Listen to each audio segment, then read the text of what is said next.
O Senhor esteja convosco. Ele está no meio de nós. Proclamação do Evangelho de Jesus Cristo segundo São João. Glória a vós, Senhor. Ao anoitecer daquele dia, o primeiro dia da semana, estando fechadas, por medo dos judeus, as portas do lugar onde os discípulos se encontravam, Jesus entrou e, pondo-se no meio deles, disse: a paz esteja convosco.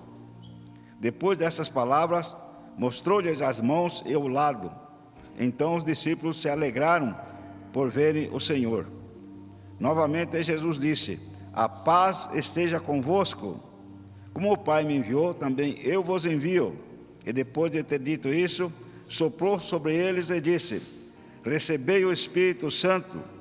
A quem perdoardes os pecados, eles lhes serão perdoados. A quem os não perdoardes, eles lhes serão retidos. Tomé, chamado Dídimo, que era um dos 12, não estava com eles quando Jesus veio. Os outros discípulos contaram-lhe depois: vimos o Senhor. Mas Tomé disse-lhe: se eu não vir a marca dos pregos em suas mãos, se eu não puser os dedos na marca dos pregos e não puser a mão no seu lado, não acreditarei. 8 dias depois, encontravam-se os discípulos novamente reunidos em casa, e Tomé estava com eles. Estando fechadas as portas, Jesus entrou, pôs-se no meio deles e disse: a paz esteja convosco. Depois disse a Tomé: põe o teu dedo aqui e olha as minhas mãos. Estenda a tua mão e coloca-a no meu lado. E não sejas incrédulo, mas fiel. Tomé respondeu: meu Senhor e meu Deus. Jesus lhe disse: acreditaste porque me viste? Bem-aventurados que creram sem terem visto. Jesus realizou muitos outros sinais diante dos discípulos, que não estão escritos neste livro. Mas este foi escrito para que acrediteis que Jesus é o Cristo, o Filho de Deus, e para que, crendo, tenhais a vida em seu nome. Palavra da salvação. Glória a vós, Senhor. Meus caros irmãos e irmãs, estamos celebrando a Páscoa da Ressurreição, estamos na 8ª. O Evangelho que nós ouvimos hoje, ele tem os 2 domingos. Domingo passado, então, o primeiro da semana, os discípulos reunidos, com as portas fechadas, com medo. Medo do quê? Medo da morte, medo dos judeus, medo de serem mortos. O mestre foi morto, então eles também estavam com medo. Então, domingo passado, primeiro da semana, os discípulos com as portas trancadas. De repente aparece Jesus, o ressuscitado, e deseja: a paz esteja convosco. Essa paz, meus caros, é uma paz que brota do coração. A paz que Jesus deseja não é somente uma paz que é uma ausência de guerra, mas a paz que Jesus deseja é uma paz que brota do coração, uma paz interior. Essa paz que o Senhor nos deseja, que nós também devemos pedir sempre, a paz. E Jesus então assopra sobre eles o Espírito Santo.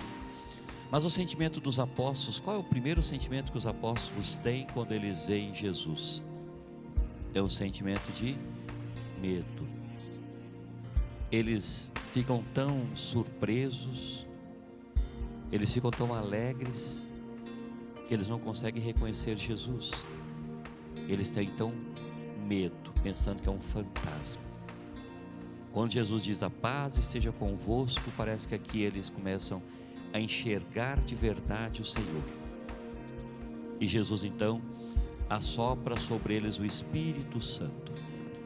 O Evangelho de João é bem diferente dos outros evangelhos, dos sinóticos, porque o Evangelho de João não tem 2 coisas que não tem 50 dias depois.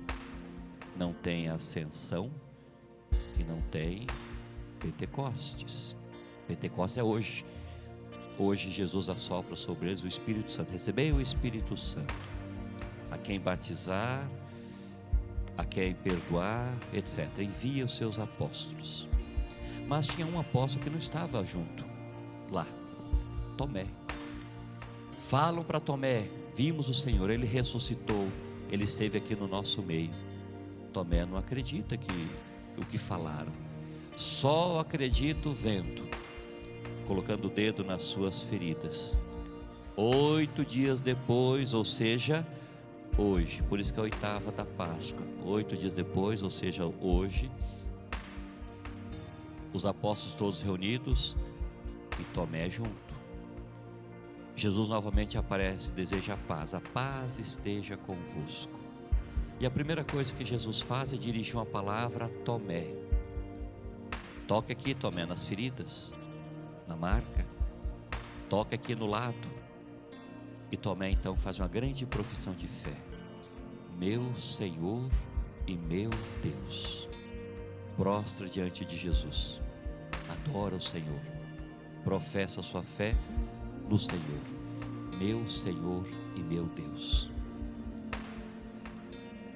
Aqui, meus caros, vamos agora para a primeira leitura. Parece que a primeira leitura e o Evangelho está falando de pessoas diferentes. O Evangelho inicia dizendo que eles estavam com as portas trancadas com medo. A primeira leitura, os apóstolos escancarando as portas, os apóstolos pregando, os apóstolos anunciando, os apóstolos realizando milagres, sinais em nome de Jesus, e muitas pessoas se convertendo, pessoas se batizando, e muitas pessoas se identificando com o Cristo. Então não é impressão que são pessoas diferentes.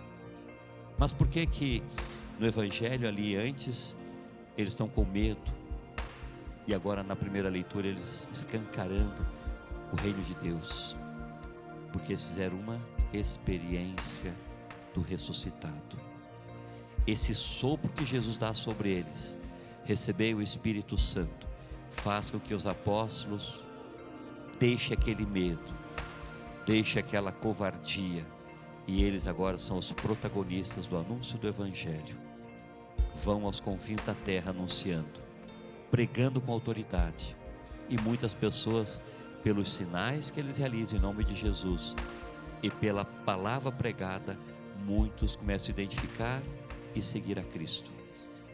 Tentaram, meus caros, calar a voz de Deus, tentaram matar Deus, mas não conseguiram calar Deus, não conseguiram matar Deus, porque o Evangelho continua firme e forte.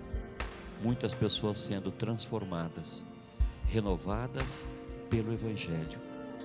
Nos nossos tempos presentes, muitas pessoas têm se identificado com Cristo e têm tido a sua vida totalmente transformada e renovada. Mas tudo isso se dá através do quê? Através do encontro, através de uma experiência. Não basta apenas professar uma fé, é necessário viver essa fé professada. E nós só conseguimos viver essa fé professada a partir do momento que nós fazemos uma experiência do Cristo ressuscitado. O Cristo ressuscitado é o que nos dá coragem para testemunhar, coragem para viver. Hoje eu estive dando uma passadinha lá no retiro das nossas crianças da catequese. Hoje as crianças da primeira Eucaristia elas passaram o dia todo hoje em retiro. Mas eu estive lá um pouquinho conversando, não com elas, conversando lá com o pessoal na cozinha. Nós estávamos falando das dificuldades, entrou o assunto lá, das dificuldades da vida. E foi falado de casamento, que eram todos casais que estavam lá, que trabalharam na cozinha, que ajudaram, etc. Falando das dificuldades do casamento, das dificuldades da vida. E eles falavam que muitos casais casam e o casamento dura tão pouco tempo. Por que dura tão pouco tempo?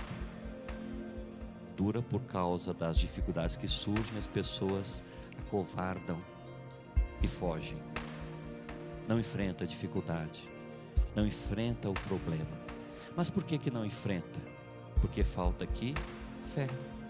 falta aqui amor em Deus. Eu vou ter um casamento daqui a pouco, tive um ontem, e uma coisa que eu tenho falado muito nos casamentos hoje é sobre a cruz. Se nós não olharmos para a cruz, meus caros, nós não conseguimos enfrentar as dificuldades da vida. Nós temos que estar sempre de olho na cruz, contemplando a cruz de nosso Senhor. É ela que faz nós perseverarmos no casamento, ela que faz nós perseverarmos na fé, ela que faz nós perseverarmos na vida, na esperança, na alegria. É a cruz. É na cruz que nós vamos encontrar força para vencer as tribulações. E a experiência do ressuscitado é o que nos impulsiona. Nós vivemos hoje momentos perigosos, difíceis e perigosos nas escolas. As escolas foram, foram no passado o lugar da sabedoria, o lugar do encontro, o lugar do conhecimento, o lugar da amizade, o lugar da fraternidade. Isso tudo se via nas escolas. Hoje as escolas se transformaram no lugar do medo. Lugar do medo. Mas por que hoje vive essa realidade nas escolas? Porque as nossas culturas políticas que temos no Brasil, onde se colocaram tantas ideologias, tem tirado há muito tempo atrás das escolas o ensino religioso. Não se pode mais ter um crucifixo nas escolas, não se pode mais falar de Deus, não se pode falar de fé, não se pode professar absolutamente nada. Isso fez com que as escolas acabaram se transformando no lugar do pânico, lugar do terror. Mas por quê? Porque tiraram de lá o ressuscitado, tiraram de lá a cruz. E onde não tem o ressuscitado, onde não tem a cruz, meus caros, o demônio faz a festa. O demônio faz a festa. Então que nós possamos resgatar isso como cristãos. Nós somos cristãos, nós somos católicos. O Brasil se diz que é o país mais católico do mundo, é o país mais cristão do mundo. Nós somos quase 70% ou mais de 70% católicos, se dizem católicos, e tantos evangélicos. E o país é dominado pelo inimigo. É o inimigo que domina o nosso país. Todos são cristãos, mas nós cristãos fracos, cristãos covardes, deixamos fazer o que fazem. Não pode professar fé, não pode rezar, não pode falar de Deus, não pode nada. Isso faz com que as nossas escolas esvaziem de Deus, de fé, de esperança. E onde não tem Deus, tem o demônio. Onde não tem Deus, o inimigo aproveita. Então que nós como cristãos temos a coragem de reivindicar. Não, eu quero, na escola que meu filho estuda, eu quero que lá tenha um crucifixo. Eu quero, na escola que meu filho estuda, que pelo menos rezem, façam o sinal da cruz no início da celebração, ou melhor, no início das aulas. Mas tiraram tudo, esvaziaram. Isso fez com que chegássemos a esse fundo de poço que estamos hoje. Fundo de poço. Aí qual que é a solução hoje? Um paliativo. É colocar a polícia dentro das escolas aí para proteger. Esse é um paliativo, não é a solução. A solução é colocar Deus dentro das escolas. Dia que Deus voltar para as escolas, aqui sim, voltaremos a ter escola da sabedoria, escola do conhecimento, escola da esperança, escola do amor. Que onde tem Deus, tudo isso acontece. Então, meus caros irmãos e irmãs, celebramos hoje a 8ª da Páscoa, a Páscoa da ressurreição. Mas a Páscoa tem que transformar tudo. A Páscoa deve transformar a realidade que nós vivemos. Se nós não deixar esse Cristo vivo e ressuscitado transformar, é sinal que nós apenas no dia da Páscoa comemos bastante chocolate e não fizemos mais nada. Não agimos para que a vida seja transformada. Começar pela nossa, seja transformada. Nós apontamos tantos defeitos dos outros, nós colocamos tanto culpa nos outros, mas nós não olhamos muito para as nossas responsabilidades, não olhamos muito para os nossos compromissos. Então que nós possamos é permitir que o ressuscitado faça uma transformação total no mundo, começando por nós, iniciando por nós. Que o Cristo vivo e ressuscitado nos fortaleça, nos encoraje para vivermos como os apóstolos viveram, perseguidos, presos, apedrejados, zombados, humilhados, chicoteados, mas felizes, que estavam anunciando o Evangelho, denunciando as injustiças e fazendo com que as pessoas fossem tocadas e se identificassem com o Cristo vivo e ressuscitado.